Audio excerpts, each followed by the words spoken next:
To my wife, who keeps the trains of my life running on time. Silent Partner. Written by Max Cioux. Narrated by Scott J. Smith. Acknowledgements. Thank you to the people who have supported this effort. You know who you are. Thanks to my sister Kelly for your constant encouragement and stalwart support.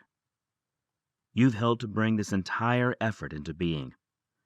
Thanks to all the advanced readers who held my feet to the fire and made this labor of love a story that readers will genuinely enjoy. A special thanks to both John and Rodney. The former has provided sage advice from the project's outset. The latter for your consistent, kind, and patient resuscitation, without which this effort would have remained a dusty manuscript on a shelf in my den. Forward. Greed is good.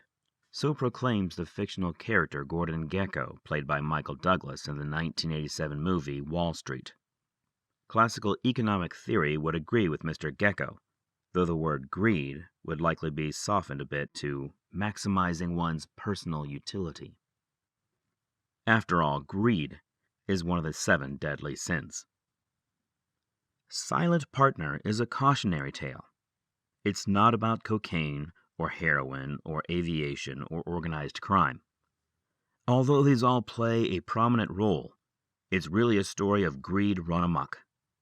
St. Thomas Aquinas cautions us all against the immoderate desire for material goods. No one needs to take vows of poverty. We all simply must guard against excessive greed. There are countless daily examples of the pitfalls of excessive greed in our society. Logan Van Hoon III is willingly led down this dangerous path. He finds himself ensconced in the hollow dreams of immoderate desire for more. The question is, will he pull up in time? Or will he crash and burn? Prologue. A son of peasants walked quickly toward the elevator. He was followed closely by his entourage, dressed in a charcoal pinstriped suit and, as always, carrying his own briefcase. He stood before the elevator doors and looked up at the arrow marching relentlessly toward the number 7, the floor on which he stood. It was not unlike the relentless march of the lower classes that he had come to represent. As the head of Colombia's Liberal Party, Jorge Eliezer Gaitán had ridden a wave of popular sentiment to an unprecedented rendezvous with destiny. Only 2 months earlier he had organized and led the largest protest march in his nation's history. At his behest, thousands of his countrymen moved through the streets of Bogotá holding candles to protest the government's continued repression of the underclass. His efforts had made him a hero and an icon among the masses. But the endeavor of Colombian politics was sheathed in a clandestine and sinister veil, entangling the Catholic Church and the wealthy of both conservatives and liberals alike. Colombia, not unlike the medieval British Isles, had experienced tremendous consolidation. A privileged few controlled the bulk of its wealth. The abused majority enjoyed a standard of living no better. In most cases, their standard of living was worse than the feudal serfs of the 11th century. During that time, a wealthy cadre of overseers tried desperately and savagely to retain what they considered their birthright. At 11:43 a.m. on April 9th, 1948, Gaitán, whom his own party referred to as El Negro due to his unusually dark complexion, stepped out onto the streets of Bogotá. As usual, a crowd of fans and well-wishers had gathered to see the small, dark man. The hopes of the multitudes rested on his diminutive shoulders. He shook hands with those near him and spoke informally about their concerns. He shared with them a brief insight into his vision for the future of their nation. Then, on that hot and muggy morning, he began to move up the street with his entourage and the crowd in tow. It was evident, even to the casual observer, that this former lawyer, congressman, cabinet minister, and mayor of Bogotá had in his pocket the hearts and prayers of his fellow Colombians. The small crowd grew more significant as those on the street followed Gaetan to his meeting. Ahead, Gaetan saw a young man in a dark suit cross the street, quartering toward the procession. His gait was swift and purposeful. Gaetan did not know the man but recognized the face and smiled as he drew near. It was evident to Gaetan that he wanted something, perhaps a handshake. They were smiling genuinely at one another as the man pulled out his revolver and fired 3 shots into Gaetan's chest and head. Gaetan fell into the arms of one of his followers. He was unconscious. His breathing labored. Within minutes, he was dead. Screams of rage soon replaced his followers' screams of grief. Before Gaetan's blood had formed a pool on the street, his assassin was lying in his own blood, beaten to death by the Liberal Party leader's followers. The reign of chaos prompted by the death of Gaetan ensued. Within 3 hours, Bogota was ablaze. It started with government buildings and was followed by the houses of the rich, since they were most likely responsible. Soon the wave of violence reached critical mass, and by dinner time, stores, convents, and a cathedral were destroyed. Amid the chaos, prisoners escaped from jails. Even hospitals were under siege. Before the fall of darkness, the army rolled down the streets in tanks and fired into the crowds. Conservative estimates pegged the death toll at more than 3,000 that day. The death of Gaetan had prompted a reaction grossly underestimated by those responsible for his death. The era of la violencia had begun. For the next 5 years, bloodshed would be Leviathan in a country where it had always been commonplace. Before its end in 1953, an estimated 250,000 would die. The urban war of that day quickly enveloped the countryside. The class struggle that had begun with the life and death of Gaetan was quickly converted into a conflict between the conservatives and liberals. In the 1949 election, which the Liberal Party boycotted, the conservatives made it a requirement for all Colombians to carry identity cards to ensure their participation in the elections. In some regions, the conservatives executed those without the cards. In other areas, liberals executed those who carried them. The diverse terrain of Colombia had not been a stranger to conflict and bloodshed before La Violencia. Between the years of 1830 and 1903, Colombia had experienced 9 national civil wars, 14 local civil wars, 2 wars with Ecuador, 2 successful military coups, and 1 that failed. However, the magnitude and ferocity of La Violencia had a lasting impact on the government and the people's disdain for it. During the peak of La Violencia, a new generation was born. Among them, born in the squalor created by a century of brutality, was one Pablo Escobar. From the womb of La Violencia, he and countless others like him sprang forth upon the world with a warped sense of reality. To these men, violent death was simply a part of life.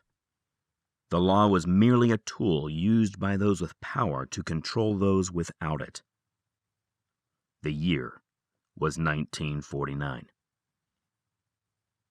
Lieutenant Commander Babe McSherry, United States Navy, sat in a drunken stupor, staring off into the vastness of the hotel's central banquet hall.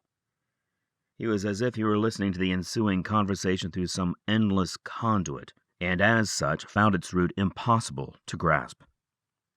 He tried, rather poorly, to divide his time between digesting the evening's schedule of ceremonies and watching Dr. Whiskey Bob Thompson, a naval flight surgeon, flirting unabashedly with his date. What was her name? He could no longer remember. He tried to read the insert on the program's inner cover. It went as follows. Among the men who fly great metal birds, there is one distinguishing feature that sets a certain few into a class all their own. This feature, the tailhook, has made weak men shudder and brave men cautious. It is the tailhook, and the carrier capability that sets us apart and above the average aviator. Be it hereby resolved that the tail hookers of naval aviation will hold an annual meeting of their members, both old and new. This gathering at the Rosarita Beach Hotel is the initial effort at assembling the group. We have high hopes that next year's tailhook party will be even bigger and better. We hereby dedicate this party to all who have dropped the tailhook before us and to those that will come after. May they be as proud of their carrier service as we are of ours. So hoist one tonight to tailhookers everywhere. It was 5 minutes past 9, and despite a general state of drunkenness among the participants, things were running precisely on schedule. The first floor show had just begun, a rendition of old sea shanties by a vocal group comprised solely of volunteers pulled from the crowd. The group lacked talent, but they did not lack enthusiasm. As they sang ditties traditional to the mariner's way, the group's vivacity enjoined the crowd. Enthralled by their passion, the throng spontaneously bolted into the third floor show, which was not scheduled to begin until 2300. It was highly irregular that the Songfest should begin early or in any way impinge upon the current performance, much less entirely skip the magician scheduled to appear next. McSherry, now somewhat disgusted, for he was rather fond of magic shows, looked up to see Mirabella, though he still did not remember her name, dancing upon the table. Several naval officers had gathered around the lass, and were clapping in unison and generally egging her on. She was in her height of glory as the group continuously repeated their refrain. Mirabella became increasingly bold as her jig progressed. Her steps were more intricate, and her leaps more daring.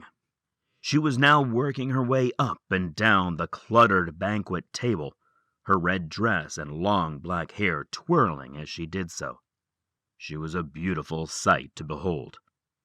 Soon the crowd had forgotten the background noise intended as the main attraction. Even Babe McSherry now laughed and clapped. It was all quite enjoyable, until the cheesecake. Mirabella gracefully pirouetted upon Dr. Thompson's dessert, and her body careened out of control. Gentlemen, those near her, lunged to catch her, but alcohol had dulled their senses and impaired their reactions. Mirabella landed squarely on her ass in the middle of the table, impaling her derriere with a nasty chunk of a wineglass, which obliterated upon impact. "Aye!" she screamed, as she twisted to assess the damage. The singing came to an immediate halt, and the great hall was suddenly silent. "How bad is it?" Babe asked the doctor as he steadied his date. "We'll need to dig that hunk of glass out of there, and she may need some stitches. Let's get her up to my room. I'll have you fixed in no time," he said with a reassuring smile. McSherry found Doc's bedside manner somewhat less reassuring. It was midnight when Babe McSherry stumbled upon the stage. As the fourth and final floor show, the program had billed him as a fine Irish tenor. He remembered being fine and Irish, but beyond that, he remembered little else. He stood there for a moment, his body weaving and bobbing from the tequila. In the awkward silence before the catcalls and jeering, he tried to recall a happy time. He looked out across the familiar faces of comrades, his brothers in arms. He could not help, even in his current state of intoxication, but think of all those he had known and lost. The dead brought sadness across his brow.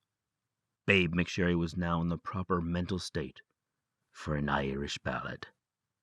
He sang one and then another. The crowd, having been bludgeoned quite nearly to tears, yearned for a happier tune. McSherry then gave them several, By the time he began his final rendition, it was uncertain whether the crowd was laughing and dancing to the merry tragedy of an Irish jig or the merry tragedy that was Babe McSherry. Having nearly exhausted his repertoire, the evening's final floor show stumbled off the stage, trying to recall what it was he should be doing. Wasn't there something or someone to whom he should be attending? He poured out of the room and onto the beach, the crowd still laughing wildly at his drunken antics. He staggered down to the surf and, shedding his shoes and socks, let the water lap against his toes. After a moment of relative tranquility, he began to feel deathly ill. He vomited into the surf. Then, finding a patch of dry sand, he passed out under the stars. It was the end to a perfect evening. The first ever Tailhook Symposium had come and gone. The year was 1956.